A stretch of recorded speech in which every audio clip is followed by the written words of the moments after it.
Olá, estamos começando mais um programa da série Fazendo Escola. Hoje vamos falar sobre a atuação das políticas públicas na gestão escolar. Para conversar com a gente, nós convidamos os professores Hildo Montezuma, coordenador de ensino médio da Secretaria de Estado do Acre, Clélia Brandão Alvarenga Craveiro, vice-presidente da Câmara de Educação Básica do Conselho Nacional de Educação, e Lúcia Helena Lodi, diretora de ensino médio da Secretaria de Educação Básica do Ministério de Educação. E para ilustrar esse debate, o Fazendo Escola ouviu vários especialistas e também a comunidade escolar, falando sobre dificuldades e angústias, apontando alguns caminhos e soluções nas experiências diárias. Vamos ver.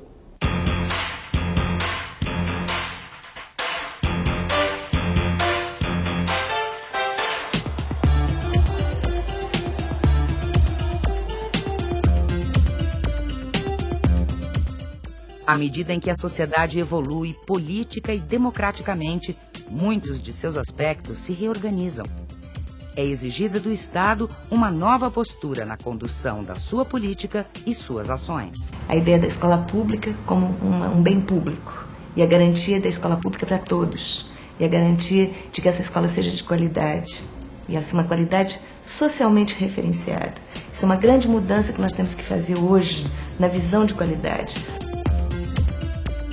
Um dos obstáculos maiores à implantação da proposta de projeto pedagógico nessa concepção inovadora, né, participativa, coletiva, de ruptura, de protagonismo, a gente encontra a questão da resistência. Porque o novo dá medo. E o novo implica não repetir o velho. Nós consideramos que ainda existe muitas dificuldades, ainda existe muitas resistências por parte de algumas pessoas que são envolvidas diretamente na escola, mas muita coisa já mudou. Muitos professores já estão se abrindo às inovações, mudando a sua prática pedagógica. Quando nos deparamos com a definição de metas para uma nova educação pública, percebemos avanços e retrocessos. As ações devem promover mudanças a fim de ampliar as relações da escola com a comunidade. Para isso, são exigidos novos comportamentos. Uma coisa que nós constatamos como grande mudança na escola é a participação da comunidade como um todo, dos pais, o envolvimento de outras pessoas da comunidade, as parcerias que nós temos na escola para que possamos desenvolver os projetos. Então a escola tem que estar fazendo alguma parceria, ela tem que buscar parceria junto à comunidade, para poder estar sobrevivendo legal, né? Para que a gente possa estar desenvolvendo todos os trabalhos que a escola está propondo fazer.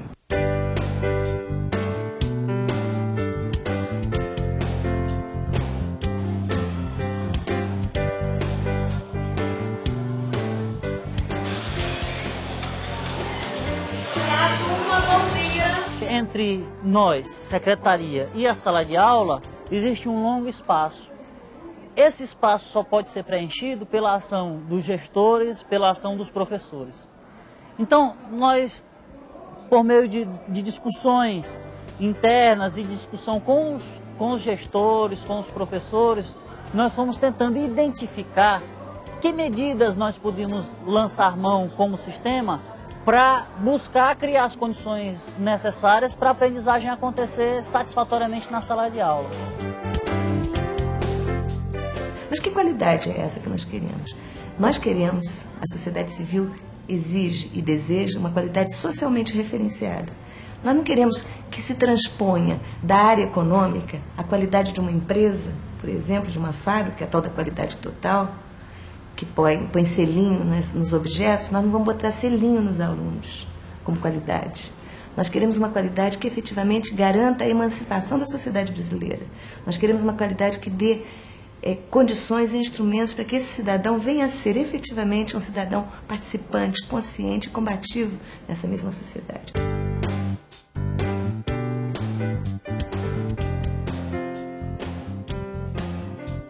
Que a escola está hipertrofiada, ou seja, são muitas as funções que nós temos que desempenhar dentro da escola. É uma questão social, é uma questão emocional, é questão cognitivo mesmo, e nós muitas vezes ficamos sem ter como resolver esses problemas. A escola precisa de muita coisa ainda, e nós, professores, também precisamos ser bastante valorizados também. É investido em muita tecnologia, muito material didático, muita coisa, mas que o humano, o principal, o professor, ele precisa ser valorizado. Porque, veja bem, que com o projeto político-pedagógico, né, uma exigência que os professores se qualificassem, muitos professores daqui se qualificaram, né, mas que até hoje eles não foram valorizados.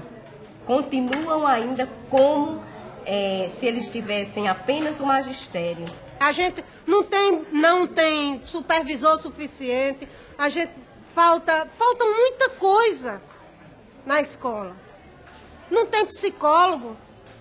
Se a gente está com problema em sala de aula com o aluno, com quem é que a gente vai mandar? Vai mandar o aluno sair? Vai mandar o aluno para casa? Não pode mandar o aluno para casa. Então, nós professores, a gente tem que ser tudo isso. A gente tem que ser psicólogo, a gente tem que ser pai, a gente tem que ser mãe, a gente tem que ser professor, a gente tem que ser médico. A gente tem que detectar todas as mazelas da sociedade dentro de sala de aula. Os governantes precisam investir mais nesse sentido do trabalho social dentro da escola, ou seja, ter lugar para que outros especialistas possam trabalhar na escola e ajudar o professor. O professor que muitas vezes é apenas um pedagogo. Um pedagogo ou um especialista, um historiador, tá? Um matemático, e fica difícil de fazer o trabalho como um todo se não tiver o apoio de outros especialistas. Para superar problemas e dificuldades no interior da escola, deve-se ter políticas públicas bem definidas, além da discussão clara e objetiva dos encaminhamentos que a escola, com sua equipe docente e toda a comunidade escolar, deve fazer. Os nossos professores tinham um déficit de conhecimento por conta da sua formação inicial, ou mesmo porque muitos deles, alguns, não tinham sequer formação inicial em nível superior. Então nós resolvemos, a partir daí, nós realizamos um programa de formação inicial em convênio com a Universidade Federal do Acre, para os nossos professores que não tinham essa formação. E daí nós resolvemos também realizar cursos de formação continuada para os professores que já tinham feito a sua licenciatura, mas que estavam em descompasso com os avanços da ciência, mas também com relação às novas diretrizes curriculares nacionais, as novas regras do jogo que estavam postas, e esse foi um debate que rendeu muitos frutos.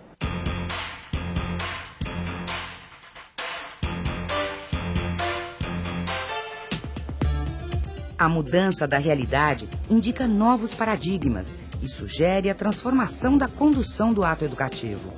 Deve-se enfrentar questões básicas como acesso, permanência, efetivando-se políticas públicas que incluam todos em um processo de educação de qualidade, pública e gratuita. Mas como se dá essa aliança do princípio constitucional com a prática do cotidiano escolar? Eu parei de estudar há 10 anos atrás. O ensino público era muito difícil. Eu pagava aluguel, saí da casa da minha mãe aos 18 anos.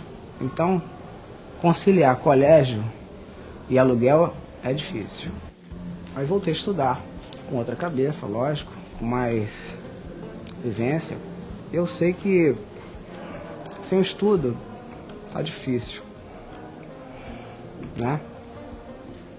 Com o estudo a gente tem uma chance. Isso que me dá força para continuar todo dia. Agora, o que eu acho mais difícil é você competir com alunos de escolas particulares, tá? Para concorrer a uma faculdade pública. É uma concorrência desleal. Às vezes desanima. Aí você tem que arrumar esforços de onde não tem. Fizemos as reuniões depois de planejamento escolar para montar o projeto político-pedagógico da escola. E os alunos que estavam fora da escola, mesmo sem reunião nenhuma, em janeiro já havia recolhido todos. Mesmo aqueles que tinham sido expulsos, aqueles que já tinham desistido muitos anos. Nós tínhamos alunos tudo com 18, 19, 17, na 6ª série, né? E esses alunos, a gente foi, eu recolhi todos para dentro da escola, eram 8 classes ociosas, à tarde e à noite uma.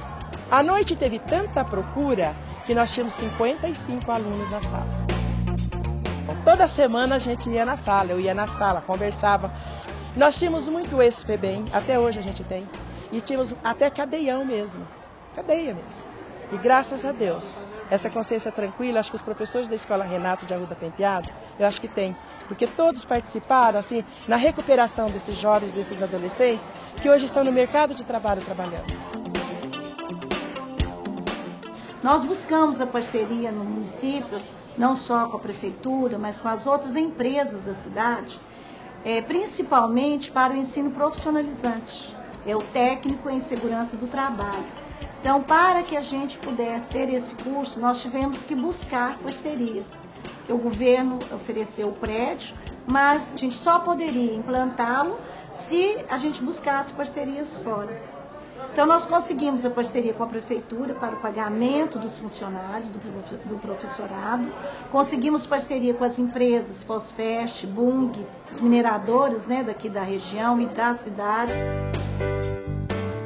Com certeza, nós já temos a condição, estamos formando alunos que com um pouquinho de contribuição de um e de outro, eles têm condições de ser inseridos no mercado de trabalho, de ser agentes transformadores da sociedade.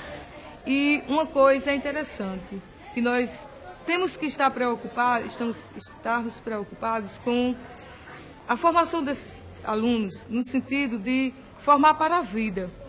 E não formar para amanhã, formar a partir do hoje. Nós temos que viver o presente.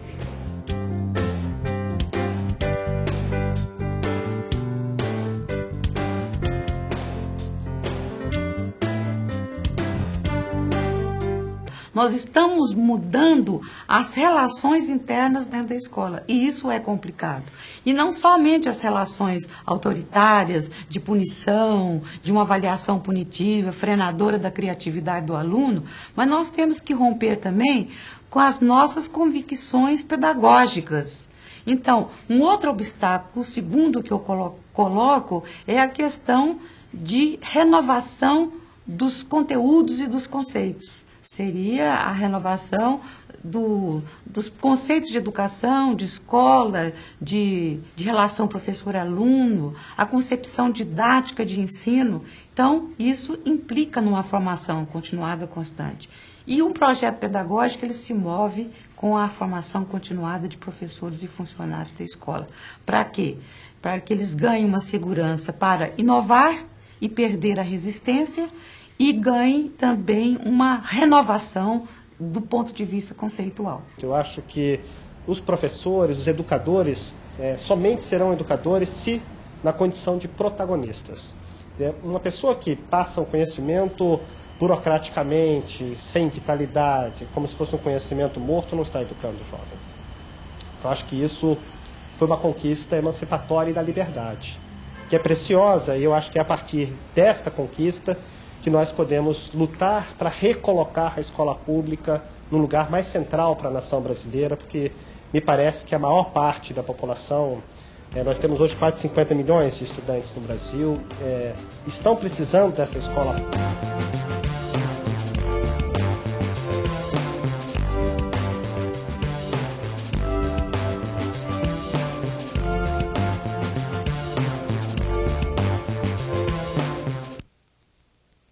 Como nós pudemos ver, são muitas as necessidades e os anseios da comunidade escolar.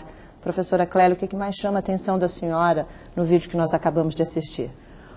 Bom, o vídeo é de uma riqueza muito grande, uma diversidade muito grande, mas eu gostaria de pontuar algo que me parece extremamente importante nessa nossa discussão. Quer dizer, como construir a escola do jovem, ou a escola para a juventude, se a gente não conhece quem é esse jovem. Como falar que o jovem é o protagonista, ou deve ser o protagonista nesse processo? Então, eu destacaria essa palavra protagonista no sentido de que o protagonismo, trazer o jovem por centro da discussão para a escola, não significa uma atividade espontânea. Isso não se dá porque nós falamos que ele é protagonista, mas vai se dar se a escola, se o sistema se organizar e nós utilizarmos mecanismos para que esse jovem realmente insira-se nesse processo, ajude a decidir, ajude a dar uma outra dinâmica à sua formação. Então, inicialmente, me parece que o protagonismo, ele vai precisar de uma certa orientação do sistema, da escola, dos profissionais, para que o jovem vá conquistando a sua autonomia intelectual e construindo nesse processo de protagonismo a sua cidadania ampla, como todos nós queremos. A senhora sentiu que no vídeo fala-se muito de protagonismo, mas há conceitos diferentes. É uma palavra que ela entra quase que como uma novidade do ponto de vista, vamos dizer assim, do discurso, mas como que nós vamos fazer para que esse protagonismo, ou que essas pessoas, os alunos, os professores, a comunidade, como que ela pode ter voz, voto e vez dentro do processo educativo? Professora Lucilena, e o que a senhora poderia destacar? E o que me impressionou foi o depoimento dos professores do Rio Grande do Norte, e que exprime com clareza o conjunto de demandas que se faz hoje ao professor e à escola. A escola dos nossos dias supera de longe aquele papel que sempre esteve reservado a ela, que é o de ensinar. Dentro da escola, nós vimos, né, tivemos a oportunidade de ver as solicitações que existem e concretas no dia a dia que se apresentam ao professor, na sala de aula, ao diretor. Então, do meu ponto de vista, é urgente superar a condição solitária do trabalho do professor. E acho que a Lei de Diretrizes e Bases nos dá indicações muito precisas para isso. Não foi por acaso que lá está previsto a hora do trabalho coletivo, a tarefa da definição do projeto pedagógico envolvendo todos os professores, né? Porque o professor sozinho não vai responder por esse conjunto de demandas que o seu aluno apresenta em sala de aula. E, por outro lado, a escola, por sua vez, tem que superar sua condição de isolamento em relação à sociedade. Ela também não vai responder por esses problemas com os quais ela lida diariamente. Então, eu penso o seguinte, que a escola tem que ter clareza em relação aos seus parceiros, aos seus aliados, que digo, na área da saúde, na área da assistência social, na área do Ministério Público, Defensoria Pública, porque são demandas que são colocadas e nós temos que responder, mas não só com os recursos que temos hoje no interior da própria escola, mas recursos que a sociedade coloca para que a escola faça uso deles. Professor Hildo, sua avaliação rapidamente sobre o vídeo que nós assistimos. Bem, primeiro, o que destaca na fala dos professores, né, que estão lá na sala de aula, e dos diretores que se posicionam, é uma paixão. Né? Eles falam de forma apaixonada pelo aquilo que estão desenvolvendo na sala de aula. E porque a educação é isso, é apaixonante. Agora, ao mesmo tempo, essa paixão revela um conjunto de angústias, como foi destacado aqui pela professora Lucilena. Né? Essas angústias, sobretudo no que diz respeito à necessária valorização do trabalho que esses profissionais desempenham dentro da escola. Né?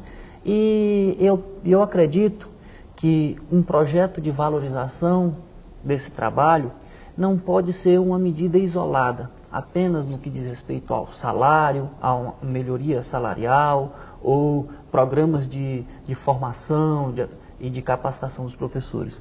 A valorização precisa estar incluído dentro de um projeto de escola, que todas as secretarias, que o Ministério da Educação, que o Conselho Nacional de Educação tem que apontar, né? Que projeto, que escola que nós queremos construir. E dentro desse projeto, como que nós vamos valorizar os profissionais que serão, utilizando-se a palavra em moda, os protagonistas da construção desse projeto de escola. Bom, e esses caminhos que têm que ser apontados vai ser o tema do nosso próximo bloco. Nós vamos fazer uma breve interrupção e, a seguir, nós vamos estar falando das políticas públicas que vão tentar responder os anseios da comunidade escolar. A gente volta já.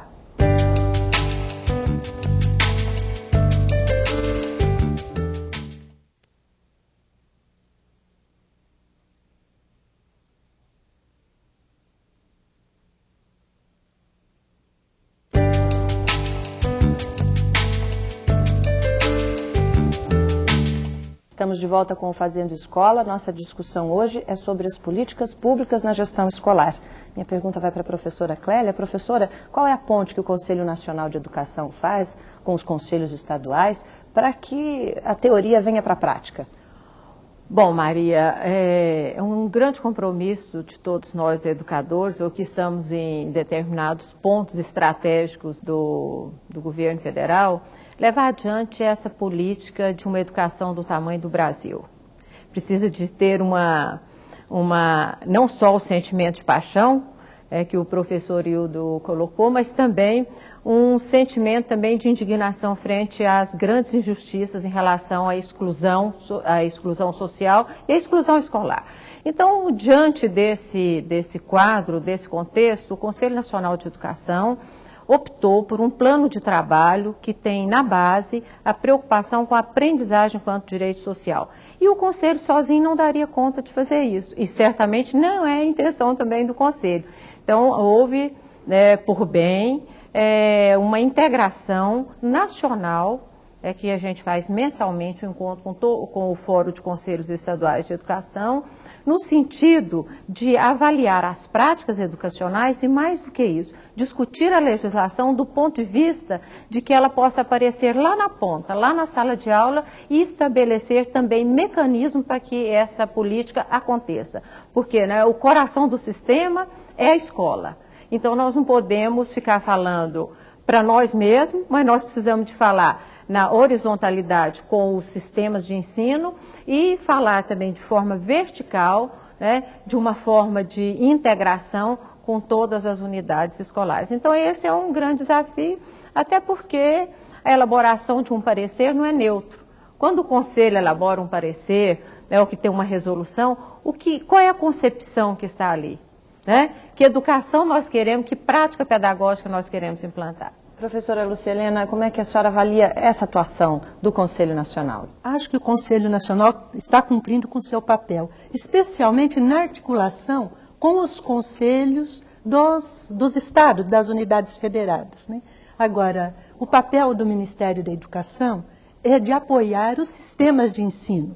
Veja, vocês que nós não temos, a União não tem uma rede de escola, exceto a rede de educação tecnológica. Quem as tem são os estados e os municípios. Então, o nosso papel do Ministério da Educação é o de prestar assistência técnica e financeira aos estados. E aí, nesta disposição de participar com os estados e municípios na implementação da política nacional, eu destacaria dois grandes programas, duas grandes ações que estamos desenvolvendo. Um é o do programa de valorização e formação continuada de professores. Veja, nós criamos uma instância, a CAPEMP, Coordenação de Aperfeiçoamento do Professor do Ensino Médio e Tecnológico, onde, com a representação dos sistemas municipais e estaduais, estamos discutindo, propondo, elaborando uma política não só de formação, mas de valorização dos professores. Então, eu acredito que essa interlocução do Ministério com os sistemas de ensino é fundamental no sentido do fortalecimento das políticas públicas. Mas uma das ações também do Ministério tem como alvo o currículo escolar, Estão sendo realizados fóruns. Eu queria que a senhora falasse um pouquinho sobre isso. Uma outra instância que criamos é o do Fórum Permanente do Curricular do Ensino Médio. Deste fórum participam os coordenadores do ensino médio e representantes das nossas instituições de ensino superior, que é a agência formadora dos novos quadros para o ensino fundamental e médio. E qual que é o objetivo do fórum? O objetivo do fórum é aprimorar as orientações curriculares existentes e discutir estratégias de implementação. Veja, nós estamos preparando, organizando para, ao longo desse semestre, um seminário que deverá ter como foco as orientações curriculares, uma ampliar a discussão sobre as atuais orientações curriculares que estão expressas nos parâmetros curriculares nacionais para o ensino médio. Então, deverá acontecer 5 seminários regionais ao longo do mês de outubro e um seminário nacional no início do mês de dezembro, que tem como resultado, ou pelo menos a expectativa em relação ao resultado dessa ampla discussão sobre as atuais orientações curriculares, é a definição, é a busca do avanço, né, em relação às disposições vigentes, mas cuidando também da sua forma de implementação. Professor Hildo, o senhor promoveu uma série de ações no seu estado, o Acre, para implantar uma nova política de educação, para valorizar o professor, mexeu nos salários do professor. Queria que o senhor falasse sobre a sua experiência e como que o senhor conseguiu provocar essas mudanças. Na verdade, essa foi uma ação coletiva, né? Não foi uma ação individual. A primeira coisa que nós que expressa essa vontade coletiva é que no nosso programa de governo existia uma diretriz geral de elevação da qualidade da educação no estado do Acre. Garantir que os nossos alunos aprendessem mais e melhor para resolver os nossos problemas, os problemas da nossa sociedade. E a primeira ação nossa foi definir o que é importante que os nossos alunos do Acre aprendam na atual conjuntura, né? Com os problemas, referenciados nos problemas da sociedade acreana, né? Considerando as diversas culturas, porque nós não podemos falar hoje da cultura acreana ou da cultura brasileira. Nós temos que falar das diversas culturas que compõem os estados e, no nosso caso, né, que compõem o nosso estado, né, considerando a diversidade que existe no nosso povo. Então, nós estabelecemos que a principal meta era construir um projeto de escola. E dentro desse projeto de escola, definir responsabilidades. E ao definir responsabilidades, você também tem que definir direitos, condições de trabalho, condições de vida. Então, o principal debate, o debate impulsionador das mudanças que ocorreram na educação no nosso estado, foi o debate do currículo. E condicionado a serviço desse currículo, nós tivemos que travar outras discussões. Entre elas, a questão da valorização dos trabalhadores em educação, né? A questão do estabelecimento de metas. Foi feito um aumento de salário? Sim, discutimos também. Mas em contrapartida, o que foi cobrado? Em contrapartida, está sendo cobrado dos professores que eles estudem mais, que eles planejem melhor as suas atividades e que eles, fundamentalmente, procurem diagnosticar quem são os seus alunos. Houve resistência, professor? Houve resistência no processo de discussão, porque como essa não é uma metodologia, digamos assim, não existe uma cultura dessa metodologia de trabalho, algumas pessoas não entenderam direito o que se estava querendo fazer. Então a resistência se colocou no processo de discussão.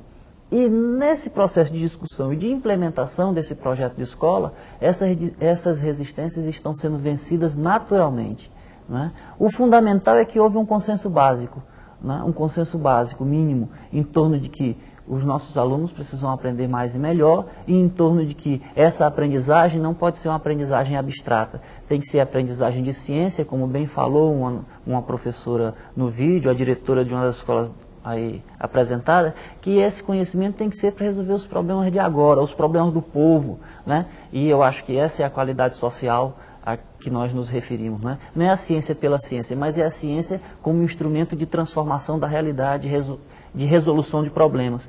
Mas o professor só pode fazer essa abordagem contextualizada se ele conhecer a realidade social em que a escola está inserida, se ele conhecer a realidade e os problemas que vivem os alunos a quem essa escola atende. Agora, então, tudo isso... esse processo diagnóstico é o ponto de referência, né, que a escola precisa fazer, e isso que nós pedimos. Foi isso que no processo de discussão de salário, nós dissemos, olha, não dá para ter um salário melhor sem que essas tarefas básicas sejam cumpridas pela escola. Diagnosticar quem são os seus alunos, estabelecer um currículo efetivo para os problemas desses alunos e garantir que esses alunos aprendam conhecimento científico. Então, esse é o básico. Então, discutido isso dentro desse contexto, nós, então... Qual foi o resultado que vocês conseguiram depois de 4 anos, né, de trabalho?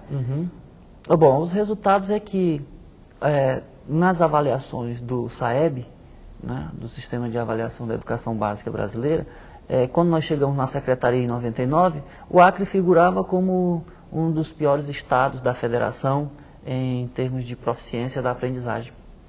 Nós disputávamos as últimas colocações. E na avaliação que ocorreu agora em 2003, o Acre foi o estado que mais subiu do ponto de vista da aprendizagem. Nós subimos 16,1 pontos percentuais comparado com a penúltima avaliação.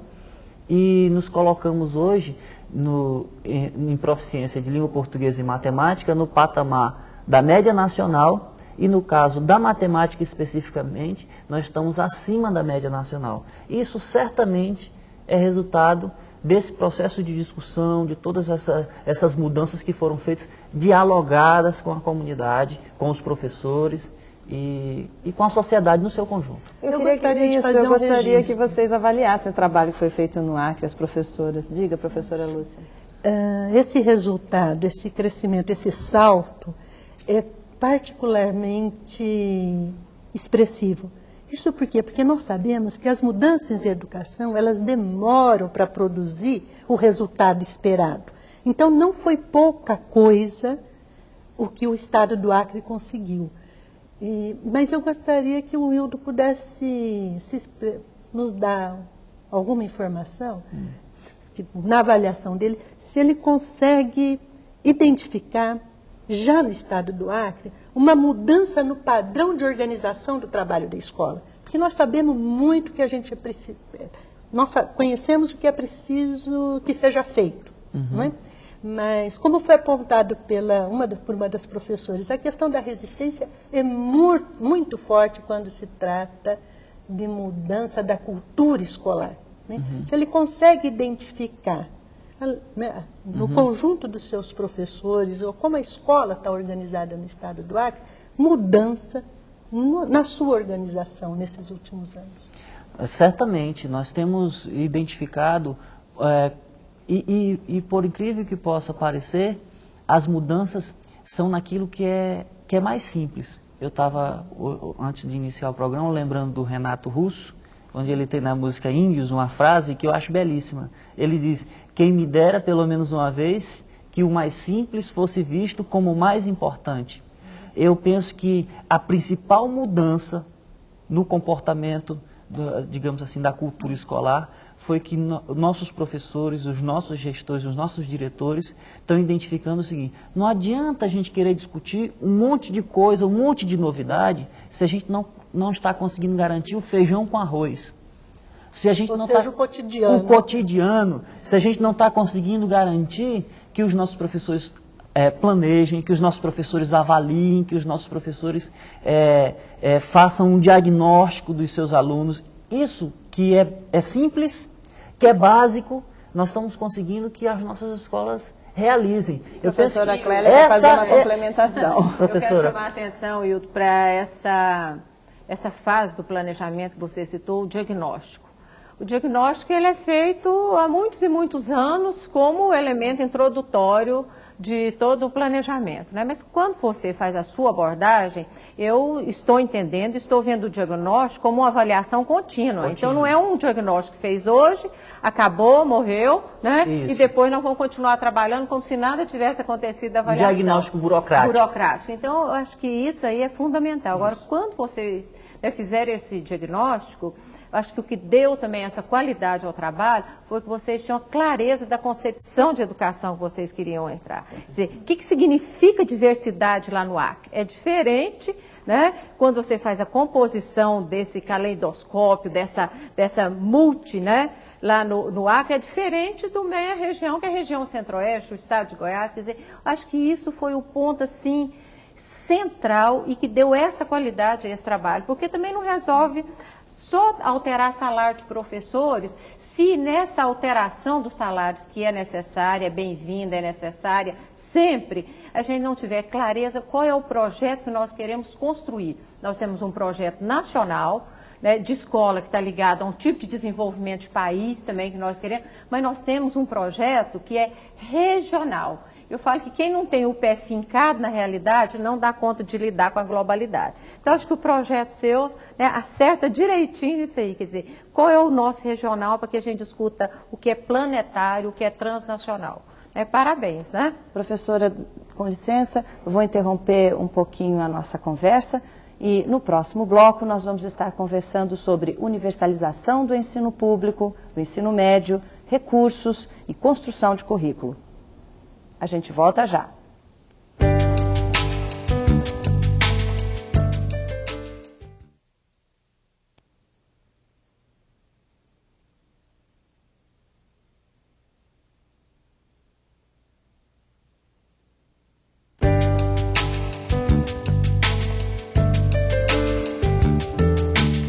Estamos de volta com o Fazendo Escola. Hoje a nossa discussão é sobre políticas públicas e eu gostaria de conversar um pouquinho agora sobre universalização do ensino médio. Professora, o que é a universalização do ensino médio e como é que se viabiliza isso? Precisa de dinheiro, né? Muito.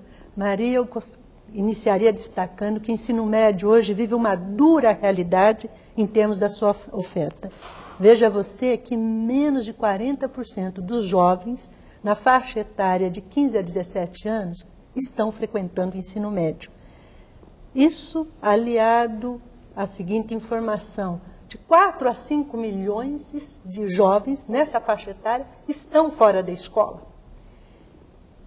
Então, nós temos uma dura realidade para cumprir o que prevê o Plano Nacional de Educação aprovado em 2001, que é de assegurar a progressiva universalização do ensino médio. Bem, o Ministério da Educação tomou iniciativa nesse campo, porque, antes de tudo, é preciso providenciar um outro padrão de financiamento para a educação básica. E o ensino médio é a última etapa da educação básica. Então, é recente o envio pelo ministro da Educação de um projeto de lei que altera o atual mecanismo de financiamento do ensino fundamental e propõe a instituição do Fundeb, que seria um mecanismo que asseguraria não só a progressiva universalização do ensino médio, digo progressiva, porque certamente nós não conseguiremos alcançar essa meta num curto espaço de tempo. De imediato, né? Então, asseguraria a progressiva universalização do ensino médio, bem como criaria condições para o atendimento da primeira etapa da educação básica, que é a educação infantil. São as duas pontas que estão mais com carentes. Problemas evidentes do ponto de vista da sua oferta. Então, está para a sociedade a discussão do projeto de lei que institui o Fundeb, já encaminhado pelo senhor ministro da Educação à Casa Civil. E o que a senhora ressaltaria nesse projeto de lei, né, que é interessante, que pode realmente viabilizar aquilo que se propõe, que é ter mais vagas, né, no ensino médio? Isso, no ensino médio e prover a educação infantil, que hoje é dos municípios. Né? É verdade. Ele é um instrumento positivo na medida em que ele assegura uma distribuição equitativa em termos nacionais. A educação nacional, o Sistema Nacional de Educação não se constituirá, não será fortalecido se não houver mecanismo que assegure, que contemple recursos para todas as unidades da federação. Então, ele é, sobretudo, um mecanismo redistributivo de recursos. E é isso que é preciso providenciar. Nosso país ele é extremamente desigual. Diferente, bem-vinda a diferença. Né? Vamos preservar a identidade cultural, regional das diferentes partes que compõem o Estado Nacional, né? Das diferentes regiões que compõem o Estado Nacional. Agora, um problema a ser enfrentado e combatido é o da desigualdade. Isso ainda marca o país como um todo.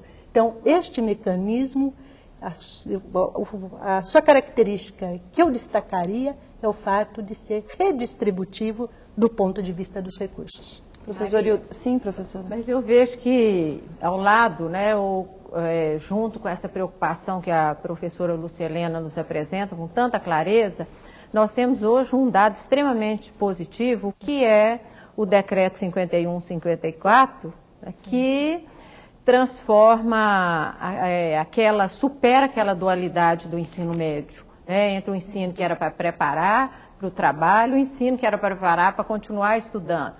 Como dizia quando a gente estudava estrutura e funcionamento do ensino, escola dos pobres e escola dos ricos. Quer dizer que, ao lado, né, dessa dificuldade de financiamento, nós temos hoje uma legislação que apoia um outro tipo de formação. Então, acho que esse, né, Lucilena, acho que isso é um grande trunfo do ponto de vista da qualidade do ensino para a formação nesse nível médio, né? Então, acho que isso é extremamente importante. É um ponto muito positivo que nós podemos lidar com ele agora, até para requerer que esse financiamento seja revisto de uma forma efetiva. E que os professores têm que ter conhecimento, né, de todos esses instrumentos que eles têm na mão, até para pressionar e para reivindicar, não é? O ensino médio está dentro da educação básica, quer dizer, isso é uma conquista, que não é uma conquista da legislação, é uma conquista da cidadania, da pressão, é uma conquista da reivindicação da população. Isso é extremamente importante. Maria, a professora Clélia lembrou um aspecto importante, que é também esse decreto que ela mencionou, promulgado no final do mês de julho, e se constituirá num dos itens de pauta deste grande evento que estamos organizando, da discussão regional. Acontecerão 5 seminários regionais, vamos discutir a identidade do ensino médio. Quando discutimos as diretrizes curriculares para o ensino médio, na verdade nós estamos buscando o fortalecimento da identidade do ensino médio, e onde esse decreto recém-promulgado deverá se constituir num item de pauta. Agora está lançado o desafio, pela sua implementação. O decreto é a disposição no sentido de articular, em termos de ensino médio, a educação geral e a formação para o trabalho. Que é agora é implementar. Agora é buscar sua implementação. Um dos pontos muito polêmicos na história da educação brasileira, né? Então, estamos agora prestes a iniciar um processo de implementação que vise articular esses 2 componentes da formação dos nossos jovens. E falando de currículo, eu gostaria de aprofundar um pouco isso. O currículo, na sua avaliação, professor, seria, como a professora Clélia até colocou aqui, o coração de todo esse projeto de gestão democrática? É isso mesmo. Eu penso que essa discussão, fazendo aqui a ligação com o debate a respeito do financiamento da educação, quando da instalação do Fórum Curricular Permanente, proposto pelo Ministério da Educação, através da sua Secretaria de Educação Básica, nós tivemos que travar esse debate. Qual é o caráter desse fórum? É um fórum para discutir currículo ou é um fórum para discutir financiamento? Esse é um fórum para discutir currículo, porque é o currículo que vai determinar o tamanho do financiamento que nós vamos precisar para implementar esse currículo. E as secretarias dos estados têm que ter isso claro, né, professor? Claro.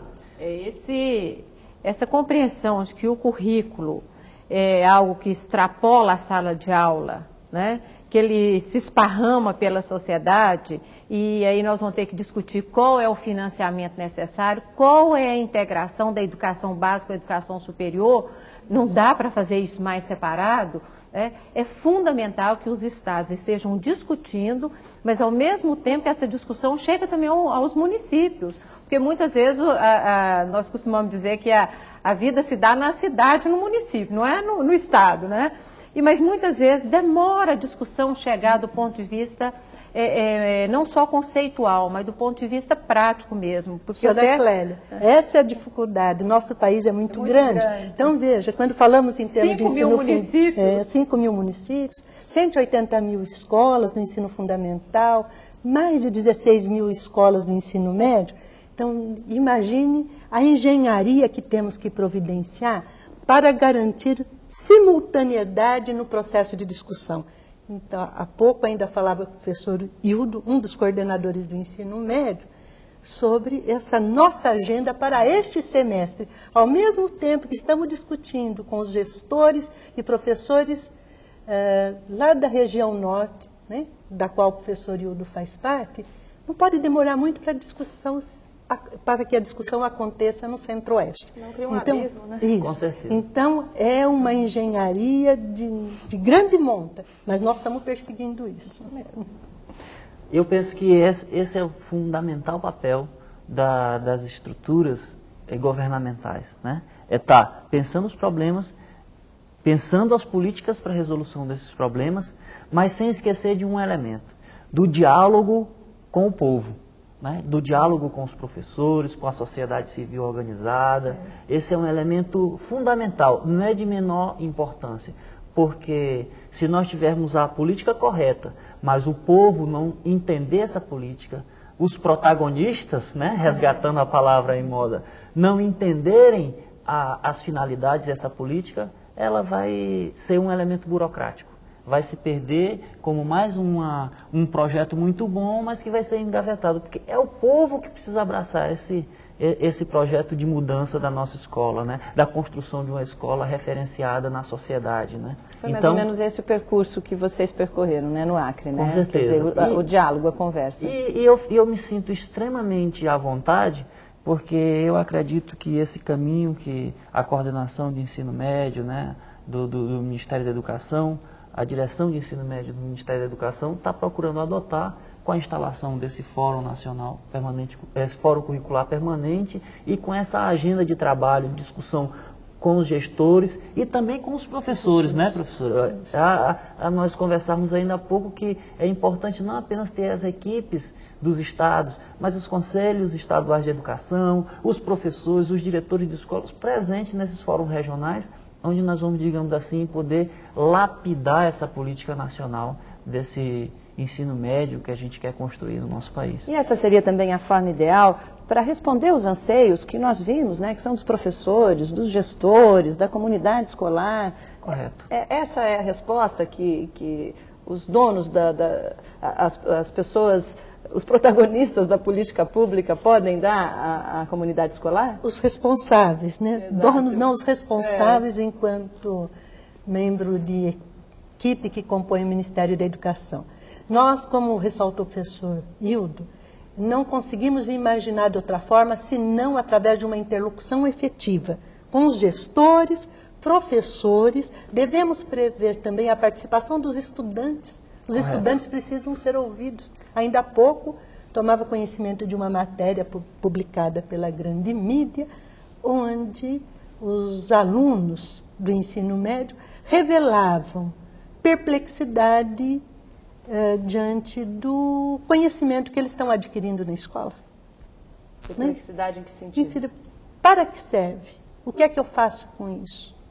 Então, é uma área de tensionamento. A ruptura, então, ela vai se dar se a gente mudar essa lógica da escola. Né, que foi uma escola que foi idealizada para poucos e agora chegando, né, todas as classes, vamos assim, né, dizer, dentro da escola, a escola ficou sem saber como que ela lida com isso. E falei, esse aluno é fraco. Não é que o aluno seja fraco. Esse é outro aluno, não é aquele aluno que chegava há 10 anos atrás. Então, o perfil do aluno, a discussão sobre o aluno, se dá juntamente com a discussão do perfil do professor, né, que também não é aquele professor que vinha há 10 anos atrás. Muitos vinham por vocação. Eu tenho vocação para ser professor. Hoje, há que se profissionalizar, né, o trabalho do professor. Isso é fundamental, né, para que a qualidade aconteça de forma qualificada do ponto de vista social, técnico, político, científico. Então, acho que isso, né, essa ruptura, não se dá apenas constituindo apenas outros fóruns na escola, mas romper essa lógica que foi uma lógica que veio e deu um tipo de organização à escola. Aquele que ouve, aquele que fala, aquele que ensina, aquele que aprende, aquele que administra e aquele que obedece. Quer dizer, isso é preciso, né, essa dualidade também precisa ser mudada urgentemente para que a ruptura aconteça. É um modelo que não funciona mais, professora? A sociedade mudou, né? Certamente, o nosso modo de vida hoje é diferente dos meus pais, dos meus avós, né? E acho que a escola não acompanhou devidamente essas mudanças. E as mudanças hoje acontecem num ritmo também muito distinto do que acontecia alguns anos atrás. Então, é preciso ter a intencionalidade da revisão do padrão atual de organização. E penso que alguns instrumentos já estão acenados para isso. Eu acho que a nossa Lei de Diretrizes e Bases já nos dá alguns caminhos, né? Dá alguns caminhos, aprovada há 10 anos, né? Quase 10 anos. Ainda assim, a discussão encetada naquele momento, ela é reveladora dos tempos, dos novos tempos que se anunciavam, né? Então, o que eu comecei iniciando a minha fala neste programa, destacando, é preciso, na revisão desse padrão, romper com o trabalho solitário do professor. Professor algum vai conseguir dar cabo da sua tarefa se for só ele. É um trabalho de equipe. Coletivo. E a relação da escola com a sua comunidade deve ser pautada sob uma nova ótica também. Eu só queria destacar um elemento, que é o elemento da perplexidade dos alunos, né? Para que serve? Essa pergunta é um sintoma de que nós não estamos conseguindo mais cumprir com os nossos propósitos, de difundir uma ciência que seja uma ciência para resolver os problemas da vida das pessoas, né?